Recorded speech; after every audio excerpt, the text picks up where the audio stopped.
Bom, as pessoas não devem saber, né, que da tribo de Judá, dos judeus, saem os reis. E isso foi o próprio demônio do Velho Testamento que disse, e colocou essa regra. E da tribo de Levi, saíam os sacerdotes, o que seria hoje os pastores, líderes religiosos, da tribo de Levi. Então vamos ver o porquê Jesus falou isso para eles. Na cadeira de Moisés, Moisés é levita. Ele podia ser um pastor, um sacerdote. Só que já no tempo de Jesus, porque Jesus ele fala, né, que todos que vieram antes de mim são ladrões e salteadores. Então Jesus ele veio depois. Então ele está contando que na cadeira de Moisés, os que estão assentados como se fossem levitas, como se fossem líderes religiosos, pastores, não são. Porque olha só, na cadeira de Moisés se assentaram os escribas e os fariseus. Fazei e guardai, pois, tudo quanto eles vos disserem, porém não os imiteis nas suas obras. Veja que Jesus está tendo um amor muito grande aqui, porque ele não está indo contra as pessoas que estão indo no templo religioso. Porque ele está falando assim, ó, vai ter pessoa que vai mesmo. Mas elas têm que acordar primeiro, tem todo um processo. Então Jesus está falando para esse tipo de pessoa que ainda frequenta a religião. Fazei e guardai, pois, tudo quanto eles vos disserem, porém não os imiteis nas suas obras. Então Jesus está tendo aqui compaixão e misericórdia. É o que Deus fala, né? Jesus fala, né? Que Deus tem paciência com os vasos de ira. Enquanto todos os que forem de Jesus não acordarem, né? Deus vai tendo paciência com essas pessoas que ainda frequentam religião. Olha que amor grande do nosso Pai que está no céu, né? Então você vê que Moisés era levita, ele podia ficar lá, na cadeira lá dele, lá, sendo um sacerdote. Mas os judeus não, porque dos judeus saem os reis. E você sabia que Jeová do Velho Testamento odeia os pastores, tanto de evangélicos, quanto esses daí, que estão usurpando? Porque primeiro ele botou a regra. Moisés, levitas, sai os religiosos, os sacerdotes. Depois, eu não sei o que acontece no deserto, mas só sobra Josué e Caleb, né? Depois eles começam a usurpar. Daí do judaísmo deveria sair os reis. Mas agora é tudo misturado. O cara é judeu e fala e se passa de sacerdote. Misturou tudo. O Josué era da tribo de Efraim e o Caleb era da tribo de Judá. Agora veja, sobrou só Josué e Caleb no deserto. O próprio Deus deles matando os israelitas no deserto. A palavra certa para usar hoje em dia é mancada. Vamos supor que esse Deus ele cava a mancada, o do Velho Testamento. Por quê? Porque ele matou ali as tribos de Levi no deserto, sobrou só Josué e Caleb, e Efraim e Judá, né? Então, assim, na cadeira de Moisés, seriam os levitas que deveriam se sentar. Mas hoje em dia, você vê tudo misturado, judeus se sentando, dando uma de sacerdote, que não pode. Eu vou botar Paulo aqui, tá? Porque Paulo jogou isso pra eles também. Fizeram uma pergunta pra Paulo, Paulo falou assim, mas dos judeus saem os reis. Depois eles não ousaram a perguntar mais nada para Paulo. Aí vamos lá. Então Jeremias, ele tá dizendo aqui que o Deus de Israel abomina os pastores dele.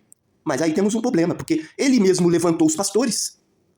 Então veja que ele levanta e depois, você tá errado, cara, você tá errado.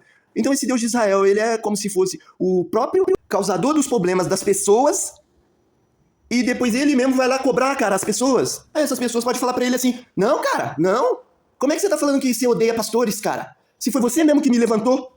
E ele falando pro cara, não, mas eu odeio você sim, cara. Aqui eu tô falando aqui, ó. Ai dos pastores que destrói e dispersam as ovelhas do meu pasto. Gente, tem uma passagem que Jonas vai em Nínive pregar destruição. Pregação maravilhosa, né? Ó, se vocês não adorar meu Deus, aí o Deus de Israel, vai cair fogo aí na cabeça da galera. Aí Nínive ficou com medo e adorou o Deus de Israel. Aí o Deus de Israel, mesmo os caras aceitando adorar esse Deus maldito e imundo, o Deus de Israel destruiu eles. Aí Jesus, em uma passagem, ele diz que o povo de Nínive que foi morto se arrependeu da pregação de Jonas e vai se levantar contra eles no dia do juízo. Ué, porque no dia do juízo, Nínive vai falar pro demônio, você falou que se a gente adorasse, você não ia nos matar, cara. Aí a gente aceitou você e você nos matou, cara.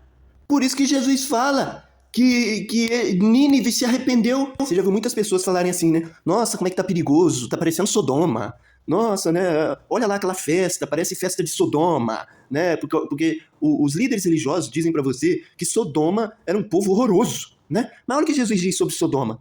Porque se em Sodoma, se tivessem operado os milagres que foram feitos em vocês, ela estaria de pé até hoje. Ué, gente, é simples de entender. Foi Jesus que destruiu Sodoma? Porque aqui ele está defendendo Sodoma, os sodomitas. Foi o pai de Jesus que destruiu Sodoma? Ou o pai de Jesus mandava Jesus na cidade para salvar pessoas, ao invés de destruir as pessoas? Hein?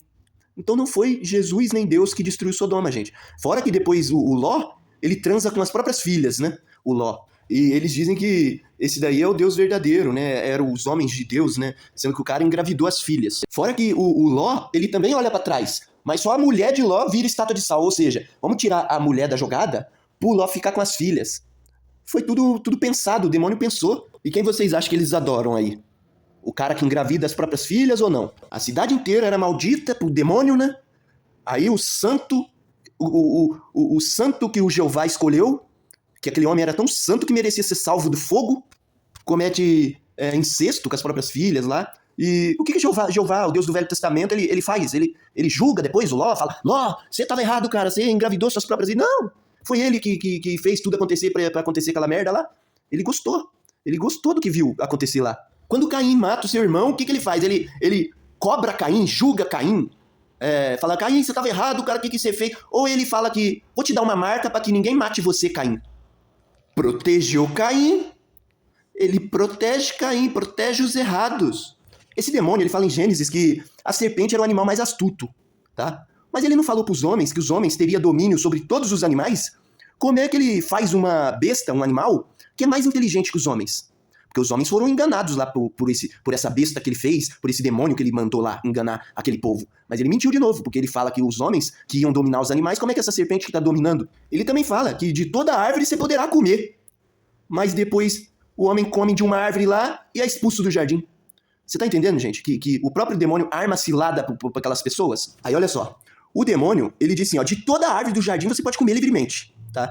Mas da árvore do bem e do mal, do conhecimento do bem e do mal, você não deve comer. Ou seja, pessoal, se você não conhece o que é o bem e o que é o mal, você vai pro caminho certo ou não?